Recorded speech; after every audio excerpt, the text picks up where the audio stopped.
Halo, selamat malam. Perkenalkan, nama saya Ardika Immanuel Zedua, kelas SC4, Prodi Manajemen, dan saya sedang menjelaskan dari matkul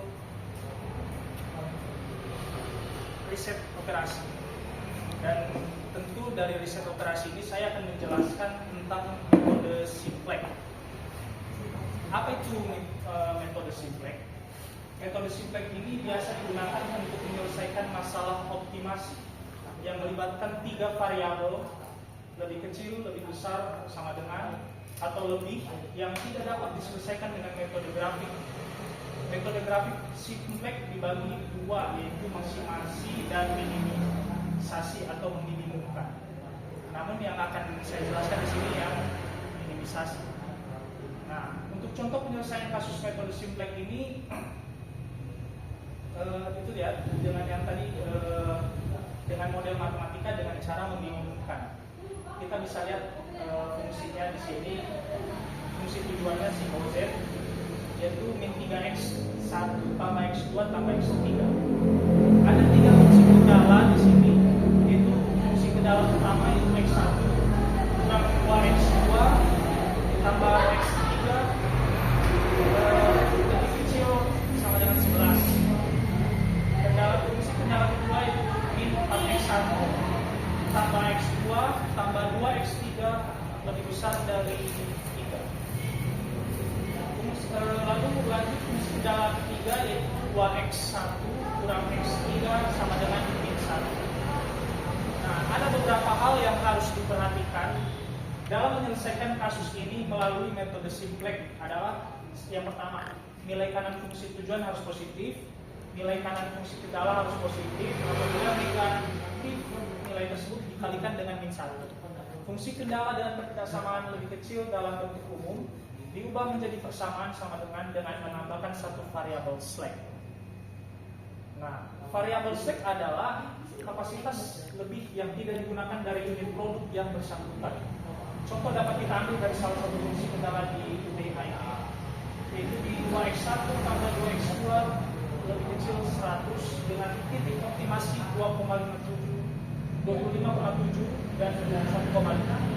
Artinya x1 sama dengan 25,7 dan x2 sama dengan 21,5, sehingga menjadi 2 dalam kurung 25,7 tambah 2 dalam kurung 21,5 sama dengan 51,4 tambah 43 sama dengan 94,4. Maka jelas 94,4 lebih kecil daripada 100. Sisanya adalah 5,6 menit. Sisa waktu yang demikian disebut variabel slack. Nah, kita lanjut. Fungsi kendala dengan pertidaksamaan lebih besar dalam bentuk umum diubah menjadi persamaan dengan mengurangkan satu variabel surplus dan menambahkan variabel artifisial R. Fungsi kendala dan persamaan dalam bentuk umum ditambahkan dengan variabel artifisial R. Nah, setiap variabel artifisial R dalam fungsi tujuan diberikan nilai penalti M. Dengan M ini merupakan bilangan positif yang sangat besar. M bertanda negatif jika fungsi tujuannya memaksimalkan, dan jika bertanda positif, fungsi tujuannya minimisasi.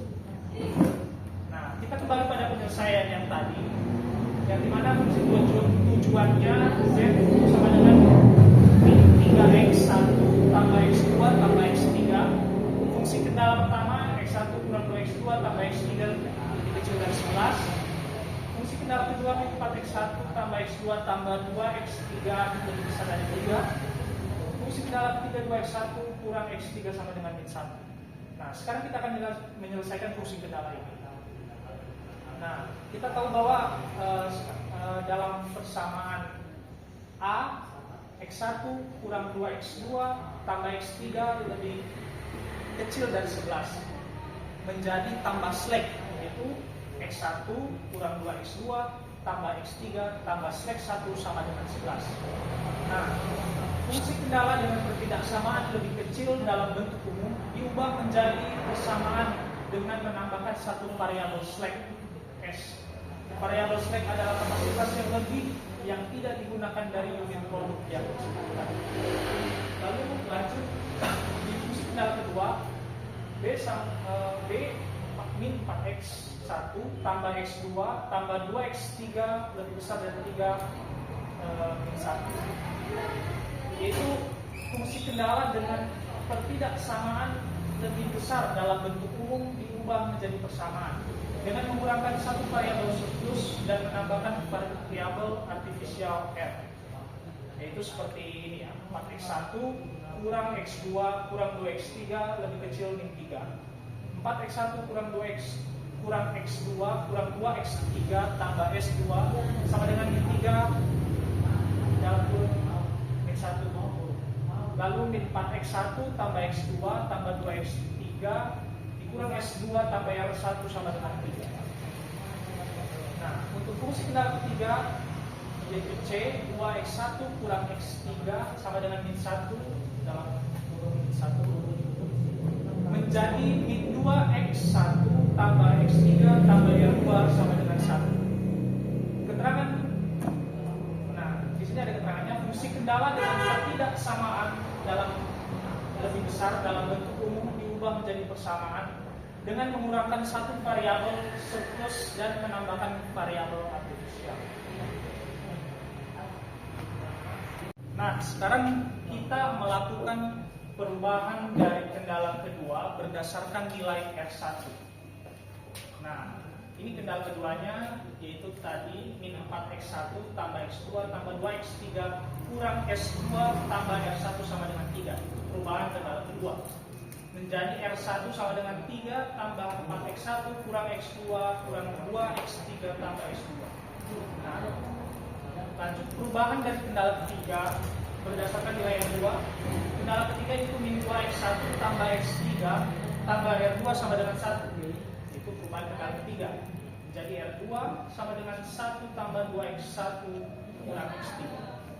Sekarang kita masuk pada fungsi tujuan yang ditambahkan nilai S1 tambah S2 tambah nilai penalti MR1 dan MR2. Di sini ada Z sama dengan 3x1 tambah x2 tambah x3 tambah 0S1 tambah 0S2 tambah MR1 tambah MR2. Tentu seandainya kita tambahkan nilai S1 dan S2 sama dengan 0, sehingga fungsi tujuan menjadi Z sama dengan min 3x1 tambah x2 tambah x3 tambah M dalam kurung 3 tambah 4x1 sama dengan x2 kurang 2x3 tambah s2 kurung tambah M kurung 1 tambah 2x1 kurang x3. Nah, akan berubah di bawahnya jadi Z sama dengan min 3x1 tambah x2 tambah x3 tambah M dikali 3 sama dengan 3M ditambah M kali 4x1 sama dengan 4mx1 M dikali x2 sama dengan kurang mx2 M dikali 2x3 menjadi 2mx3 M dikali s2 sama dengan mx2. Lalu selanjutnya turun M dikali 1 menjadi 2. Karena M nya tadi hanya 1, turun M nya. Lalu M dikali 2x1 menjadi 2mx1. Lalu M dikali x3 menjadi mx3. Nah, setelah itu kita kelompokkan dengan memberi tanda dan ditambahkan setiap kelompok. Itu A ada min 3x1, 4mx1, 2mx1, min 3 tambah 6mx1.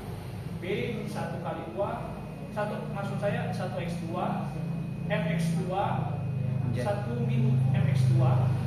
Lalu C 1x3 min 2mx3, 1mx3, 1 min 3mx3.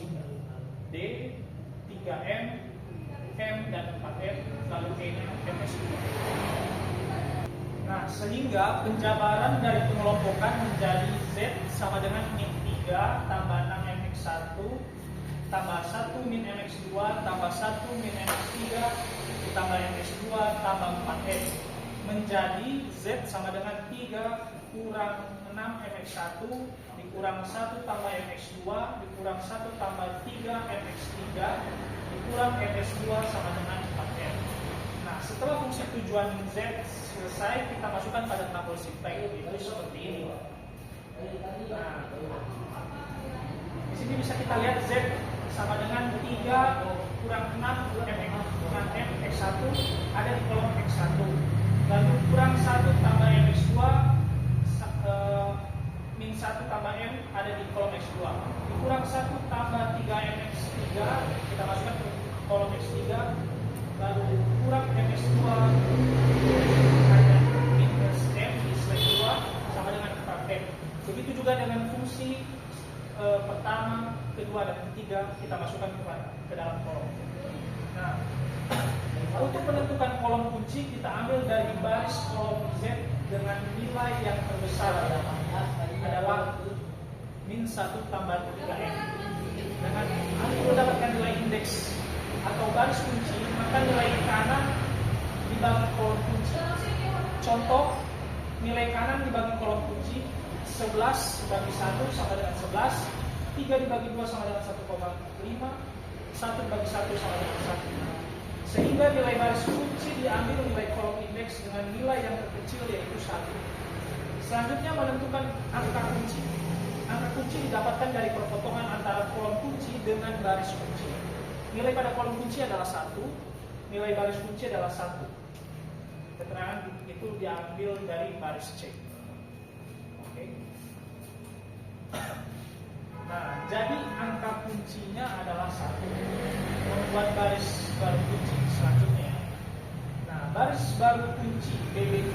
Untuk menentukan BBK perlu diperhatikan keberadaan nilai kunci yaitu pada kolom X3, maka baris C kita ubah menjadi X3 pada baris C, kita ubah pula dengan cara membagi nilai baris dengan angka kunci. Nah, sehingga kita jabarkan lagi dengan tabel. Nah, sehingga baris Z yang baru adalah X1 sama dengan 9 kurang 18M, X2 sama dengan min 1 tambah M, X3 sama dengan min 4 tambah 9M, S1 sama dengan 0, S2 sama dengan minus M, R1 sama dengan 0, R2 sama dengan minus 3 tambah 6M, nilai kanan sama dengan 1 tambah 6M.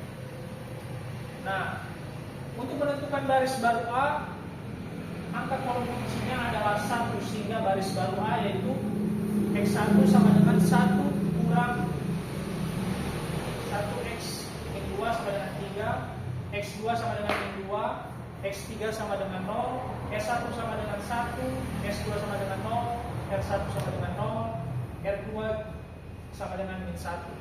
Nilai kanannya yaitu 10.